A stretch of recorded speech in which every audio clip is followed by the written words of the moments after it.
umroh itu nggak pernah saya kecuali buat diri saya.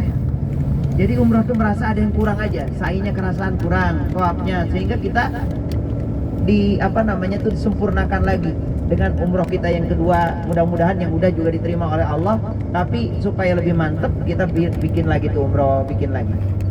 Dan saya umumkan jemaah, kalau ada di Mekah ini yang kita perbanyak adalah tawaf.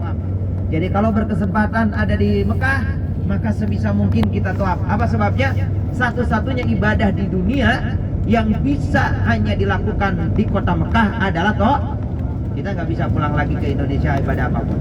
Kalau di Madinah, perbanyak itikaf di Masjid Nabawi, sholat-sholat berzikir di dalamnya. Semampu mungkin masuk Raudhah, tapi sekarang sudah dijadwalkan, tidak bisa sebebas mungkin kayak yang lalu-lalu. Insya Allah itu semua sudah kita siapkan. Dan pelaksanaan nanti ke Raudhah hari Jumat, ba'da Jumat nanti diumumkan lagi. Kalau lewat itu kita tidak ikut, maka tidak punya lagi kesempatan untuk kita berada di Raudhah. Nih saya umumkan, kalau di Mekah kita bisa beberapa kali berada di lantai Ka'bah. Tapi kalau Raudhah itu cuma satu kali saja kita punya kesempatan. Karena nggak ada lagi buat ngakalinnya. Kalau di Mekah kita pakai baju ihram, masuk lagi bisa. Kalau di sana pakai tasbih, orangnya dihitung. Ya kan? Rombongan ini orang segini dihitung, maka tasnya udah dibuang, nggak ada lagi. Besok kita ke situ nggak ada namanya, dikeluarin. Tidak mungkin bisa masuk lagi. Nah ini yang perhatian untuk yang di Madinah nanti. Satu-satunya kesempatan kita berada di Raudhah. Ngapain di Raudhah? Aduh, masya Allah. Itulah nikmatnya orang di Raudhah, minta apa saja. Ya, sepengalaman saya Allah kabulkan. Saya berharap kesempatan kita ini untuk ada di dalam syiar kita, khususnya kita doakan ya agar perusahaan ini diberikan kemajuan, kemudahan. Amin. Ya, itu Amin. saya titip setiap kali semua ini rekan-rekan semua, jamaah semua yang berada di Raudhah nanti titipkan doa untuk kemajuan, keberkahan ya, dan semua kebaikan untuk tamasya indah rumah kita. Ngomong wae, tamasya indah rumah kita sendiri. Mau pulang lagi nggak? Mau pulang nggak? Ya mau, nggak semangat. Mau pulang nggak? Mau. Ini ingat nih, serius saya. Soalnya paspornya ada di Bang Pisto. Kalau nggak mau pulang, paspornya nggak dikasihin. Nggak jadi pulang ya. Oke, alhamdulillah. Baik, jemaah sekalian, ini kita tidak lama insya Allah akan sampai ke Jabar Nur. Nanti memang ini sayangnya cuacanya aja nih ya, yang ekstrim banget panasnya. Ya kalau tidak sih agak tenang memang. Di sini itu yang kedua tidak ada tempat buat ngadem-ngadem gitu ya. Buat ngadem-ngadem kayak kita banyak pohon gitu ya, tempat-tempat kunjungan itu begitu. Di sini itu susah banget. Apalagi di Arafah. Ya kan, itu di Arafah banyak memang, tapi tempat di Jabar Rahmah itu susah banget. Nah ini tentu menghabiskan kepanasaran kita, tapi saya ingin ngedorong ke keluarga semua, jangan karena penasaran, tapi karena kita ingin ibadah. Ya, kalaupun dibarengin ya pengen ibadah, pengen juga supaya penasaran kita jadi terpenuhi, monggo. Tapi kalau untuk hanya penasaran, mubazir lah. Ya, karena insya Allah maksud kita ke sana juga dalam rangka tafakur, napaktilas, bagaimana kita juga bersyukur kepada Allah dengan kesempatan bisa hadir di tanah suci ini dan bisa melihat secara langsung, bukan hanya dongeng, bukan hanya cerita, apa yang disampaikan oleh Quran, diceritakan oleh orang-orang yang bolak-balik dari Mekah ke tanah air kita. Hari ini kita berkesempatan bisa mengunjungi secara langsung. Kita bersyukur kepada Allah. Biqauli alhamdulillah. Nah ya, semangatnya tetap, insya Allah nanti kita semua mudah-mudahan mendapatkan hikmah dan kemudahan dari perjalanan ini semua ya. Saya kira itu. Insya Allah dilanjut dengan Ustadz. Ini jangan sampai tidur, boleh lihat kiri kanan. Nah saya mau menyampaikan mungkin ini. Konon ini kan kita lihat sebelah kiri jamaah, kalau di saya sebelah kanan ada pohon yang tumbuh di tengah nih, namanya beringin mini, belah kiri juga. Dulu tidak ada nih pohon ini. Kononnya adalah hibah dari Pak Soekarno dulu. Ya, hibah dari Pak Soekarno, pohon-pohon beringin ini, sehingga sekarang tuh bisa terlihat di gurun pasir, bisa hidup ini. Ya, ada menarik sekali ini. Dan ini di sepanjang jalannya, kalau enggak ya di Arab tuh biasanya ada kurma gitu kan. Tapi ini ada tanaman-tanaman yang bisa hidup ya, kecuali yang di sana. Dan nanti kalau ini sih kita perjalanan belum terlalu apa ya, manteng lah gitu lama. Nah dari Mekah ke Madinah nanti kalau pengen lihat unta, pengen lihat Unta. ya saudara-saudara kita lah ya, itu satu-satunya tuh yang Apa tuh? lahir di Mekah, ya kan, darahnya di Mekah, tinggal di Mekah, cuman nggak bisa bahasa Arab, ya unta itu namanya. Ya, nah, itu di sini semuanya tapi kagak bisa ngomong bahasa Arab. Unta Ragunan juga, Ustaz. Kalau kita sih wajar berkunjung doang. Ya kalau dia mah lahir di sini.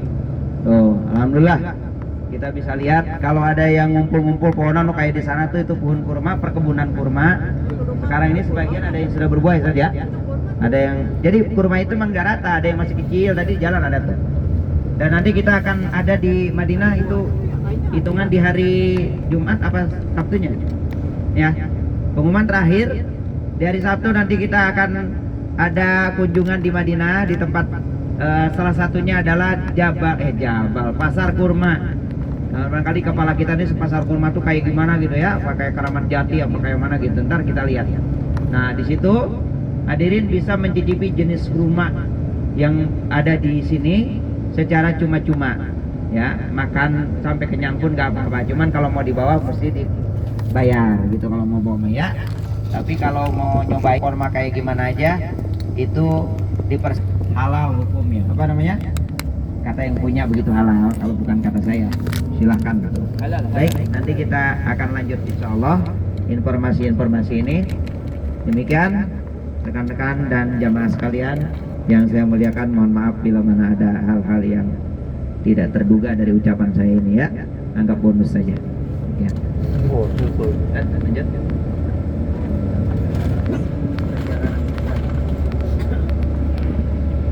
Ya, alhamdulillah wassalatu wassalamu ala rasulillah amma ba'du. Kita lanjut lagi rute perjalanan kita. Bapak Ibu, di belakang masih terlihat ya, itu sebelah kiri kita belakang tadi ada bangunan terlewat.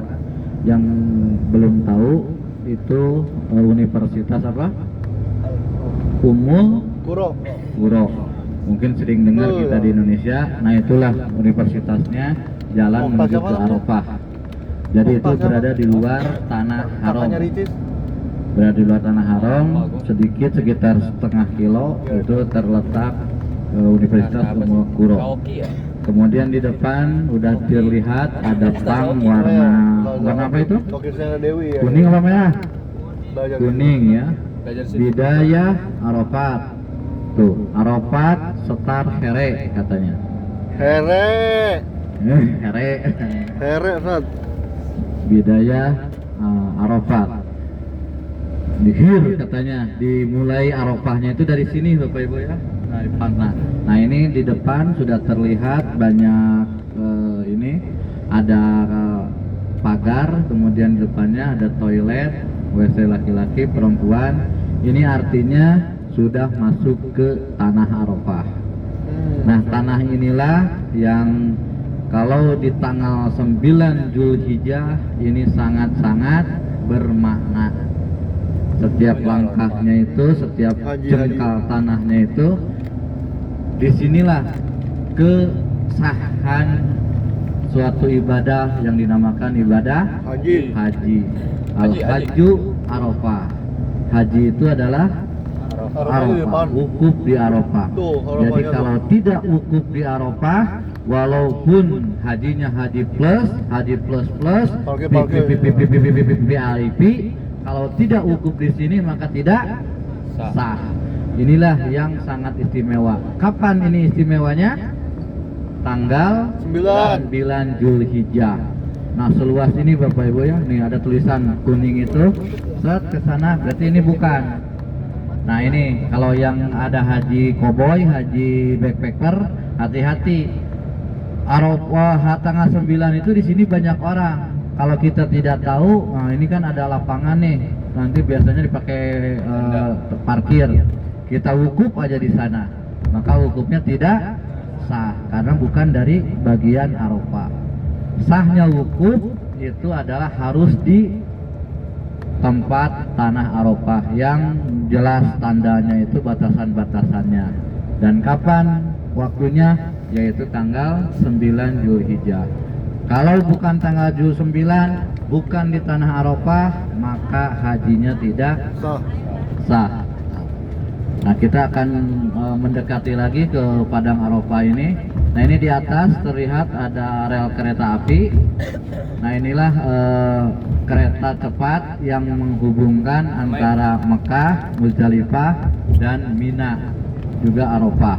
Jadi setiap tempat-tempat Masyair Haram yang biasa dipakai untuk ibadah haji itu sudah ada keretanya, kereta cepat ini. Tetapi ini untuk sementara, gak tahu nanti. Untuk sekarang ini hanya diperuntukkan untuk Jazirah Arab saja. Nah, kalau kita orang Indonesia, Asia Tenggara itu masih hanya menggunakan bis saja, alat transportasinya. Nah, ini kita sudah terlihat lagi wilayah Arafah di depan kita. Nah, di sebelah kanan Bapak Ibu terlihat ada masjid di Arafah. Masjid apa namanya Bapak Ibu? Ayo, masjid apa yang ada di Arafah? Masjid Namiro. Tuh, di dekat kanan ada Plang Bidayah. Nah, Masjid Namiro ini sebagian setengahnya dari bagian depan, bagian imam, dekat imam itu bukan masuk Arafah. Jadi masjid cuman ada sebagiannya itu kepotong di luar Arafah. Jadi hati-hati ketika wukuf di Namiro, jangan sampai kita wukuf atau duduknya itu di luar masjid itu. Ini sering disampaikan oleh para mutawif ya, kalau yang tahu. Tapi kalau jamaah kita biasanya jarang wukuf di masjid ini, karena jamaah kita biasanya sudah punya maktab masing-masing, yang mana kalau tanggal 9 Zulhijjah itu, kalau Arafah itu kita orang Indonesia jarang sekali ke sini. Kenapa? Karena untuk mengetahui maktabnya sendiri aja sudah kerepotan. Tidak ada kepikiran untuk main ke Namiro, untuk main ke Jabal Rahmah, karena sangat jauh dan sangat membutuhkan tenaga dan pikiran. Bayangkan Bapak Ibu, kalau di 1 tahun musim haji itu ada 4 juta jamaah, maka tanggal 9 itu 4 jutanya semua tumplak di sini. Gimana tidak banyak? Coba. Dengan pakaian yang sama, laki-laki hanya 2 helai kain, atas dan bawah, perempuan itu rata-rata warna putih. Jadi semua lautan jamaah yang berwarna putih. Disinilah miniatur Padang Mahsyar, Bapak Ibu ya. Jadi kita seakan-akan sudah berada di Padang Mahsyar. Gimana tidak? Kita mandi ihram dari rumah, ibaratnya kita dimandikan. Kalau jamaah haji mandi ihramnya mandi sendiri, tapi kalau jenazah dimandikan oleh yang masih hidup, oleh ahli warisnya. Kemudian disunahkan pakai wangi-wangian sebelum melafadzkan ihram. Sama, jenazah juga disunahkan pakai wangi-wangian, minyak nyong-nyong gitu ya, khusus untuk jenazah itu kan. Kemudian dikapani gitu kan. Iya, yang jenazah juga sama, tidak boleh pakai lepis, tidak boleh pakai jalabiab, hanya kain kafan. Makanya di Padang Arafah itu ibaratnya seperti di Padang Mahsyar. Sekaya apapun kita tidak boleh bawa perhiasan banyak, bawa uang banyak. Yang dipakai hanya yang ada di kita. Dan disinilah tempat diijabahnya doa. Enggak, ini di fotonya di sana. Mana?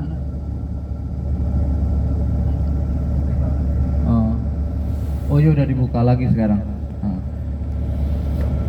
Kang, kalau ngeliling lewat